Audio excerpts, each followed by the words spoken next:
जयपुर में हुए टैंकर हादसे ने देश भर को हिलाकर रख दिया है। जिसने भी वो मंजर देखा उसके रोंगटे खड़े हो गए।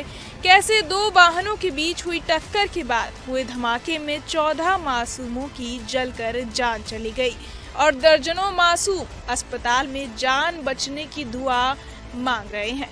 इस हादसे से जुड़ी कई जानकारी हर रोज सुनने को मिल रही है। इन सब के बीच एक खबर आई है कि एक 20 साल का लड़का बनकर आया। दरअसल ऐसा बताया जा रहा है कि गैस टैंकर के बाकी वाहनों से टकराने के बाद भीषण आग लगने के तुरंत आग में झुलसे 30 मासूमों ने जयपुर अजमेर राष्ट्रीय राजमार्ग के पास एक खेत में बने घर में शरण ली थी। दरअसल जहां हादसा हुआ उसी के पास एक खेत में बने अस्थायी घर में परिवार रह रहा था। जैसे ही परिवार ने लोगों की चीख पुकार सुनकर दरवाजा खोला तो उनके होश ही उड़ गए। टाइम्स ऑफ इंडिया की रिपोर्ट के अनुसार परिवार के मुखिया भंवर लाल ने बताया कि दर्द में चिल्ला रहे लोग कपड़े, पानी या कोई भी ऐसी चीज मांग रहे थे जिससे उनका दर्द कम हो सके। उन्होंने बताया कि लोगों का शरीर जल गया था और उनमें से कई लोग तो मुश्किल से बोल पा रहे थे। जहां हादसा हुआ वहां से अस्पताल सिर्फ 1.5 किलोमीटर की दूरी पर था, लेकिन वहां तक पहुंचने के लिए भी 8 फुट की दीवार पार करनी पड़ती। जलन और दर्द से तड़प रहे लोगों के लिए इस दीवार को पार करना आसान नहीं था। ऐसे में मदद के लिए उसी किसान परिवार का एक 20 साल का लड़का राकेश सैवनी आगे आया।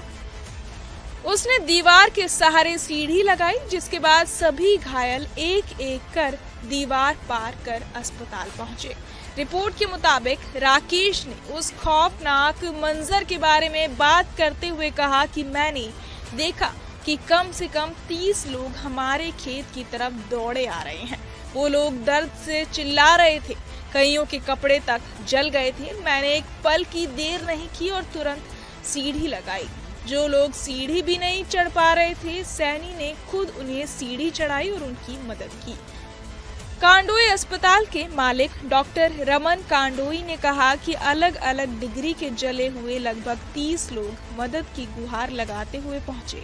उनके शरीर जल रहा था और वो दर्द से तड़प रहे थे। एक सर्जन के तौर पर मेरे लिए भी ये काफी खौफनाक मंजर था। इसके बाद उन्होंने और उनकी पत्नी, जो एक डॉक्टर है, प्रारंभिक इलाज शुरू किया।